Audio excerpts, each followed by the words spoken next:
교우 여러분 안녕하십니까. 7월 7일 금요일입니다. 카자흐스탄은 어제 수도의 날로 공휴일이었고요. 주말까지 이렇게 연결해서 마치 연휴처럼 그렇게 지나가고 있습니다. 그래서 시내는 좀 한가하고요.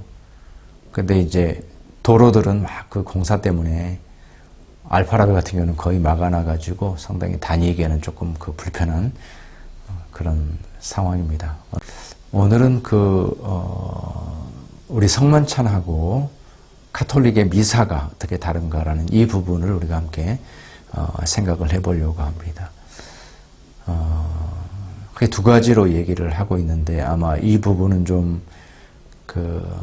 우리가 잘 듣지 못했거나 소개를 받지 못하는 그런 경우가 많을 것 같습니다. 그런데 좀 중요한 부분인 것 같고요.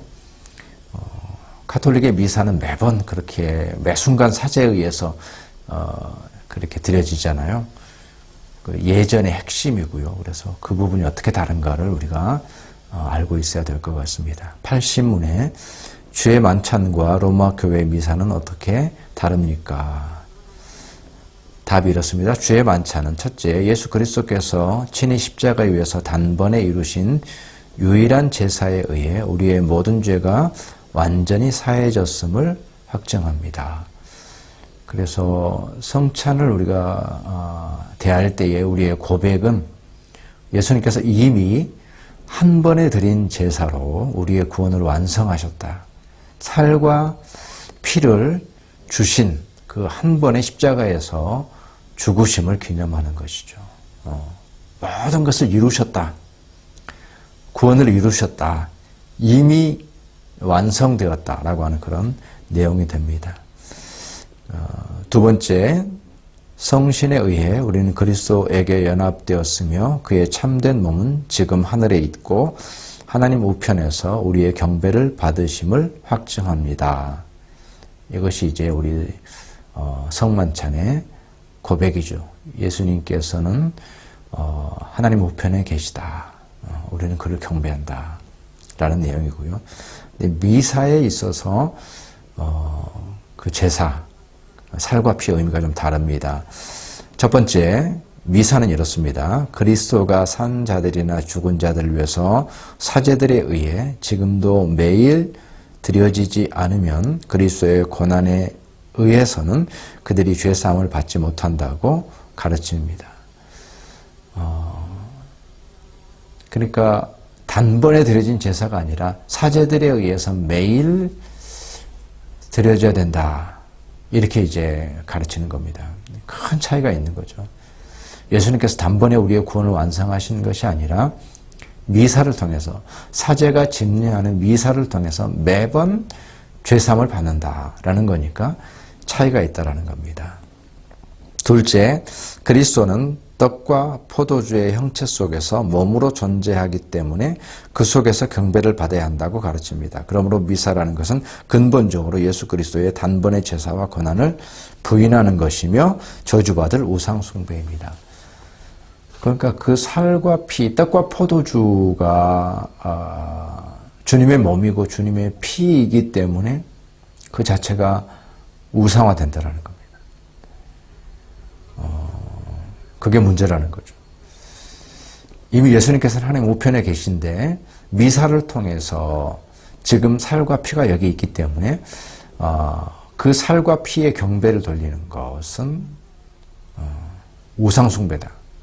절대로 있을 수 없는 일이고 용인받을 수 없다라는 것입니다. 그러니까 단순하게 화채설이다. 그래서 예수님의 살과 피로 변한다라는 그런 차원이 아니라 예수님이 사제가 집례하는 그 떡과 잔 속의 계심으로 인해서 그것을 경배하는 우상숭배가 일어난다라고 하는 것을 얘기하고 있습니다. 이와 관련해서 중요한 말씀이 이제 히브리서 10장에 나오잖아요. 단번에 영원한 제사를 드리셨다. 그리고 저가 10장 14절에 저가 한 제물로 거룩하게 된 자들을 영원히 온전케 하셨느니라.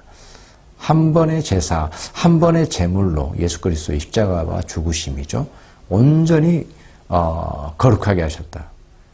더 이상의 예수님의 구속이 필요가 없는 거죠. 더 이상의 예수님의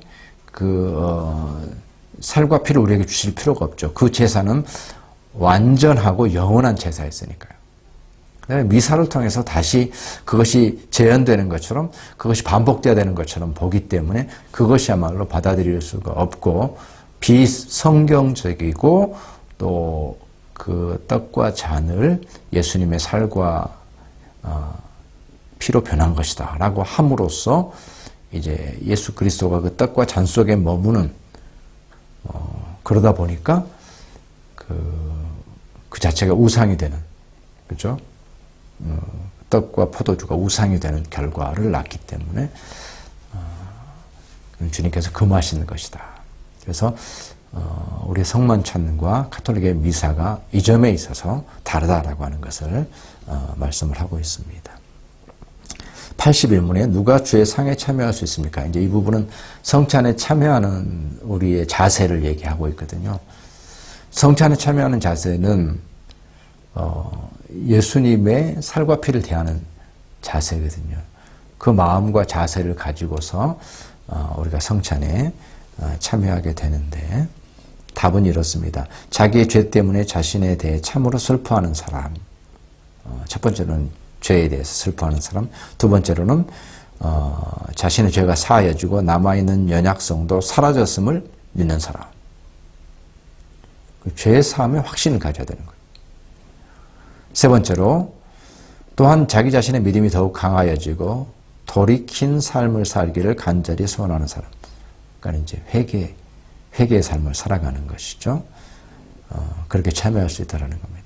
근데 믿음 없이 회개하지 않으면서, 믿음을 갖지 않으면서 그저 외식적으로만 그 자리에 앉아 있어서는 결코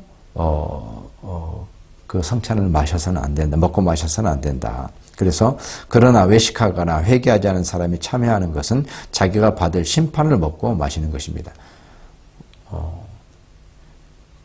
자격 없는 사람이 떡과 잔을 마시는 것은 오히려 그것이 자기에게 심판이 된다. 이렇게 얘기하고 있거든요. 그 말씀이 이제 고린도전서 10장 20절 그리고 27절 34절 사이에 드러나게 됩니다. 사람이 자기를 살피고 그 후에야 이 떡을 먹고 이 잔을 마실지니 죄의 몸을 분별치 못하고 먹고 마시는 자는 자기의 죄를 먹고 마시는 것이니라. 예, 그 바울사도의 가르침을 통해서 분명하게 얘기하고 있죠. 참 믿음을 가지고 있지 않은, 그 성찬의 의미를 알지 못하고서 참여해서는 오히려 자기 죄를 먹고 마시는 것이 된다. 큰 죄악을 저지르게 된다라고 하는 것을 얘기하고 있습니다. 82문에 그렇다고 한다면 참된 믿음과 바른 자세를 갖지 못한 사람들은 어떻게 되느냐.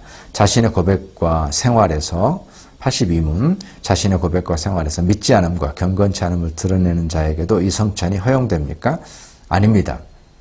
그렇게 되면 하나님의 언약이 더럽혀져서 하나님의 진노가 모든 회중에게 내릴 것입니다. 그러므로 그리스도의 사도들의 명령에 따라 그리스도의 교회는 천국의 열쇠를 사용하여 그러한 자들의 생활을 돌이킬 때까지 성찬에서 제외시킬 의무가 있습니다. 그래서 뭐 좋은 게 좋은 거다라는 차원으로가 아니라 성찬이라고 하는 것은 정말로 바른 자세로 참 믿음을 가지고 또 예수 그리스도께서 나를 위해서 십자가에서 죽으신 것을 체험하고 나의 죄를 슬퍼하면서 한편으로는 정말로 감사하면서 이제는 내가 이 죄를 이기는 삶을 살겠습니다라는 결단이 있을 때만 성찬에 참여할 수 있지, 그저 그런 믿음 없이 또는 그 삶에서 거룩함이 전혀 드러나지 않고 오히려 죄악 가운데 살아가고 있는 사람들이 있을 때에는 그 성찬에 참여하지 못하도록 해야 된다. 그것이 교회의 책임이다 라고 이렇게 강력하게 얘기하고 있습니다. 그래서